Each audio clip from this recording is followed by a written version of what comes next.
안녕하세요. 반갑습니다. 에이비트제 연구소의 이정열 전략팀장입니다. 자, 금일은 2월 2일이고요. 현재 시각은 1시 25분을 지나고 있습니다. 자, 두산인프라코고요. 코드번호 042670입니다. 자, 일단 최근 시장 볼 수밖에 없겠죠. 지금 최근에 시장이 굉장히 좀 혼란스러운 모습을 좀 보여주면서 지금 오늘 좀 반등이 나오고 있는데 이 부분을 돌파를 못하고 있어요. 제가 살짝 오늘 살짝 좀 조정을 받으면서 외국인이나 기관이나 좀 매수세를 좀 보이고 있는 상황들이긴 한데 달러의 변동성은 그렇게 크게 없습니다. 아직까지 방향성이 결정이 되지 않았다라는 부분을 말씀을 드릴 수밖에 없을 것 같고요. 일단 오늘 같은 경우에서는 돌파하려고 하는 모습을 좀 보여줬는데 장중에 소폭 이제 조정을 좀 받는 그런 모습들을 보여주고 있다라는 부분들이 이 21선을 돌파를 할 것이냐, 21선을 돌파하지 못한다라고 하는 같은 경우에는 좀 이제 조정을 좀 당분간 좀 한 며칠 정도는 또 이어갈 수 있다라는 모습들을 좀 가정을 할 수밖에 없는 그런 상황이 되겠죠.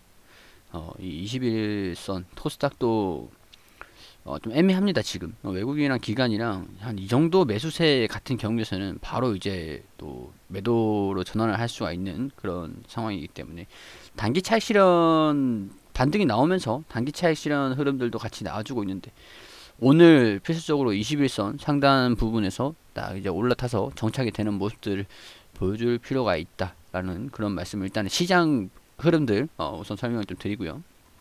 두산인프라코어 같은 경우에서는 지금 이제 매각을 진행하고 있는 매각 대상 기업이죠.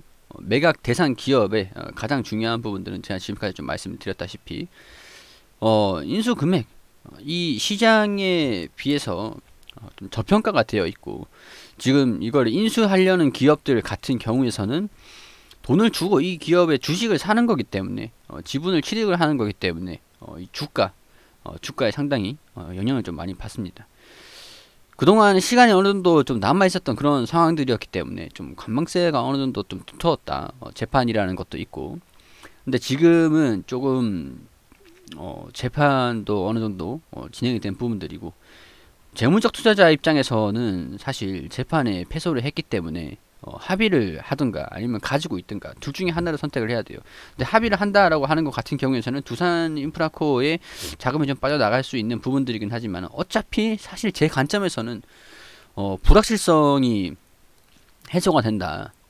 그런 관점이 더 중요하다고 봅니다. 얼마에 2천억을 주든 4천억을 주든 많아봐야 7천억은 절대 나올 수가 없죠.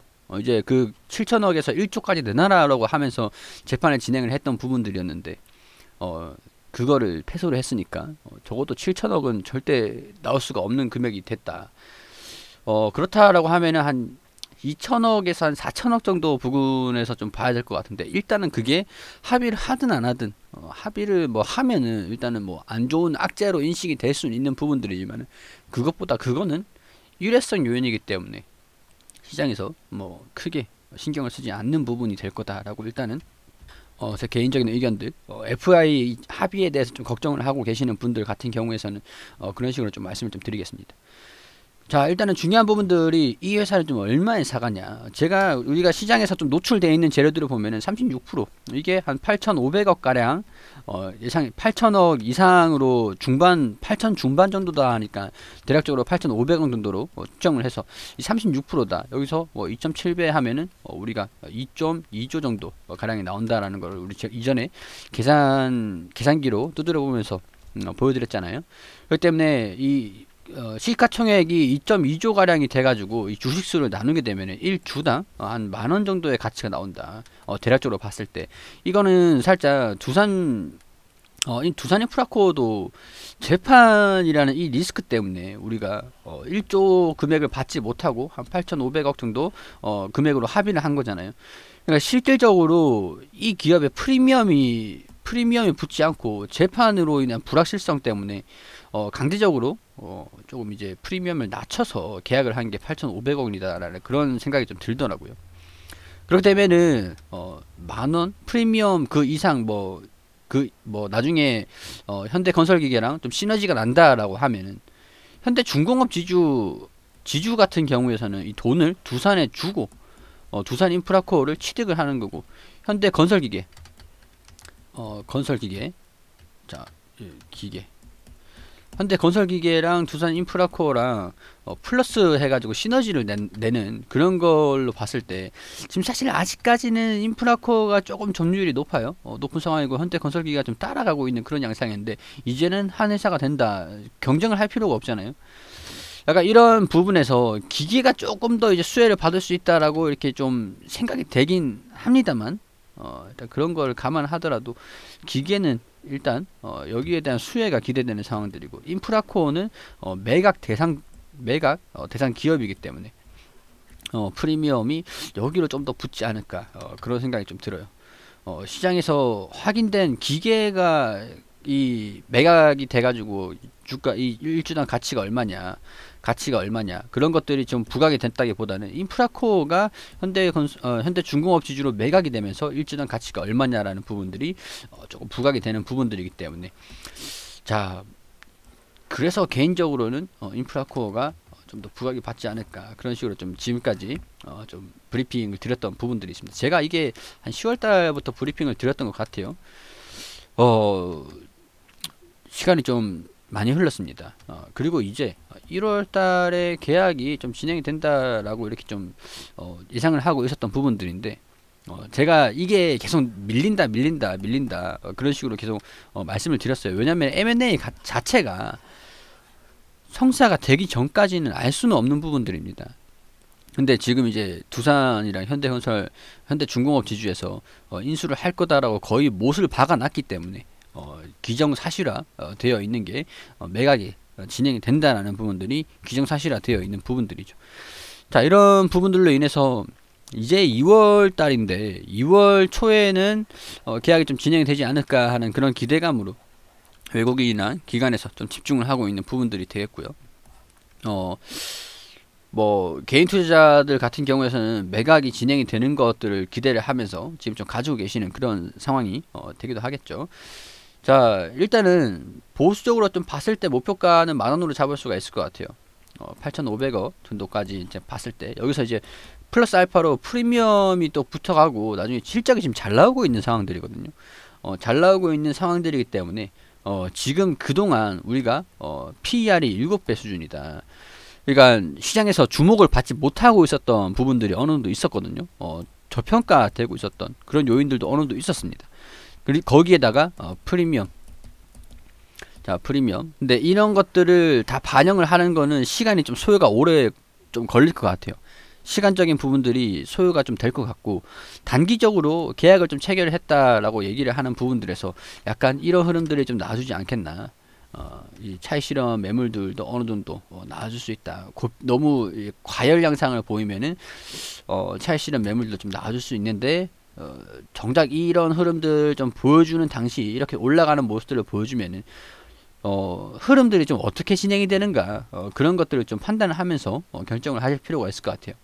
올라가게 되고 너무 과열됐다 그러면은 다시 좀 빠졌다가 올라가는 그런 흐름들이 나와줄 수가 있는 부분들이겠죠. 이거를 이렇게 좀 표현을 드린 겁니다. 자, 오늘 돌파하는 흐름들을 좀 보려고 하다가 좀 조정을 받았어요.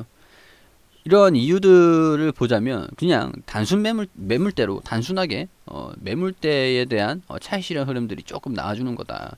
이 계약에 대한 결과가 좀 나와줘야 이제 급등하는 모습을 좀 보여주면서 상승하는 모습을 보여줄 수 있을 텐데 차익 실현이 좀 나올 수 있는 그동안 좀 지치셨던 분들 대응해가지고 따라가셨던 분들의 차익 실현 흐름들이 좀 나오는 거라고 봐요. 그게 이 구간 그동안 이제 저항을 좀 받았던 이 구간이 될 것 같습니다.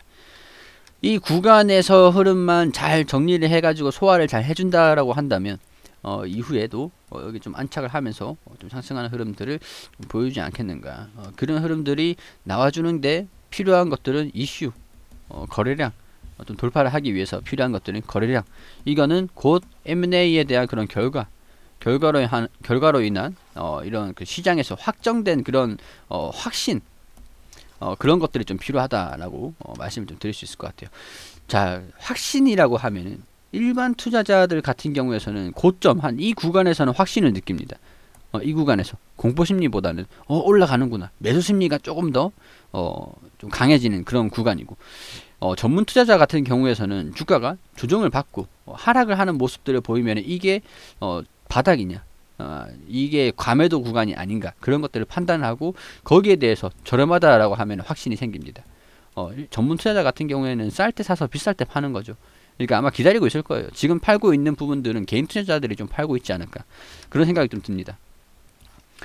자, 그래서 결국에는 이 부분에 매물대 소화가 좀 필요하다는 것들이고, 이슈 언제 나오느냐, 언제 이게 확정이 돼서 계약을 체결하고 이 두산인프라코어가 넘어가느냐, 그리고 FI 이게 합의가 또 어떻게 진행이 되느냐, 그런 부분들이 이거는 좀 단기적으로 영향을 좀 미칠 수 있을 요인들이라 이렇게 좀 말씀을 좀 드릴 수 있을 것 같아요.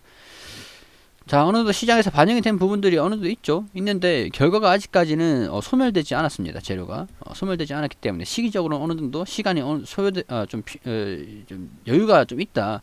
그렇기 때문에 우리 이 부분 안에서 주가가 좀 어떻게 움직이는지 이슈가 좀 나와주는 거를 좀 기다려 보면서 지금까지 좀 지켜보시면 될 것 같아요. 아마 제 개인적인 생각에서는 계약이 체결이 되고 급등이 나오고 충분한 시세가 나와준다라고 하면은 아마 그때는 종목 교체를 좀 하지 않을까, 그런 생각이 좀 들어요. 제가 이걸 10월 달부터 한 9월 말 그쯤부터 계속 브리핑을 드려왔기 때문에 저도 이제 다른 종목들을 좀 이제 발굴을 해서 또 소개시켜 드리는 그런 시간이 좀 필요하지 않을까, 그런 생각이 좀 듭니다. 자, 일단은 우리가 매각 소식이 좀 나와주면서 시세가 좀 언제까지 나오는지 그런 부분들을 포인트로 좀 지켜볼 필요가 좀 있겠죠.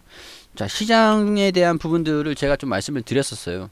이것도 결국에는 코스피 200 종목이기 때문에 시장에 대한 영향을, 체계적 리스크는 피할 수가 없습니다. 개별적인 리스크에서 좀 더 부각을 받을 수 있을지언정 체계적 리스크는 피할 수 없기 때문에 시장 리스크는 우리 국내 증시에 상장되어 있으면 시장에 대한 영향을 받을 수밖에 없죠. 그런 부분들도 다 같이 감안하셔가지고 보시면 좋을 것 같다는 말씀을 드리도록 하고, 두산인프라코어 브리핑은 여기서 마무리할 수 있도록 하고요.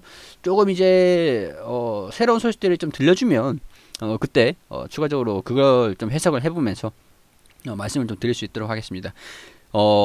댓글로 이 매각이 됐다 안 됐다, 금액이라든가 그런 이슈들이 좀 확정이 되면 댓글로 좀 남겨주시면은 제가 그때 바로 확인해가지고 이제 그 댓글 제일 상단에 좀 이제 제 의견들을 좀 말씀을 드든지 그런 식으로 좀 진행을 해볼 수 있도록 할게요. 자, 도움이 되셨다면 좋아요와 구독 한 번씩 부탁드릴 수 있도록 하겠습니다. 그리고 우리 소장님께서 매일매일 무료로 종목을 추천드리고 있습니다. 검색창에 AP투자연구소로 검색하셔가지고 홈페이지 들어오게 되시면 라이브 깜빡깜빡 거리는데 밑에 2020년 무료 추천 종목이라고 있습니다. 저희 소장님께서 매일매일 게시판을 통해서 종목을 추천드리는 거기 때문에 보시면 도움이 되실 겁니다. 1월 29일 금요일 무료 추천 종목 게시판으로 들어오게 되시면 이날 같은 경우는 장이 좀 별로 안 좋았기 때문에 두 종목을 추천드렸습니다. 자, 일단은 7시 한 40분 9시 이전에 뉴욕 증시가 어떻게 움직였는지를 좀 설명을 드리고, 그리고 9시가 딱 땡 치면은 영풍재지 현재가 6,650원, 1차 목표가 6,850원, 손절가 6,400원으로 대응하시라고 말씀드리고, 9시 3분에 지연은에너지 현재가 3,280원, 1차 목표가 3,380원, 손절가 3,120원으로 대응하시라고 두 종목 추천드렸습니다. 자, 추천드리고 9시 5분에 영풍재지 바로 1차 목표가를 돌파를 하면서 추가 상승하고 있는 그런 모습을 보여주고 있다, 이렇게 호가와 차트를 통해서 설명을 드리고, 그리고 지엔엔에너지도 1차 목표가를 달성을 했다. 자, 이런 식으로 두 종목 추천하여 두 종목 모두 수익이 냈다. 그리고 또 가지고 있는 종목이 있으면은 여기 또 이제 가지고 있는 종목이 어떤 종목이 있다, 이렇게 또 알려드리거든요. 저희가 매일매일 조금 단기적으로 치고 빠지고 그날 바로 결정을 지을 수 있는 종목들로 추천을 드리기 때문에 좀 단기 종목이라는 점 참고를 좀 해주시면 감사하겠고요. 그리고 우리 시장이 어떻게 흘러가고 있는지 그런 것들 리딩을 통해서 또 상세하게 알려드리고 있습니다. 우리가 저희 소장님께서 매일매일 추천을 드리다 보니까 종목들이 하루에 3종목, 2종목이 나갑니다. 장이 안 좋을 때는 2종목 나가는데 이렇게 수익률, 솔직하게 손실이 난 종목들이 어떻게 손실이 났다, 그런 것들 이렇게 수익률을 통해서 표를 통해서 승률이 어떻게 되는지 설명을 다 드립니다. 그렇기 때문에 도움이 되시는 분들이 분명 있으실 거라고 생각을 하고, 필요하신 분들 단기적으로 좀 뭔가 난 공부라든가 좀 수익이 필요하다라고 하시는 분들께서는 오셔가지고 도움을 받으시면 좋을 것 같다라는 말씀 드릴 수 있도록 하겠습니다.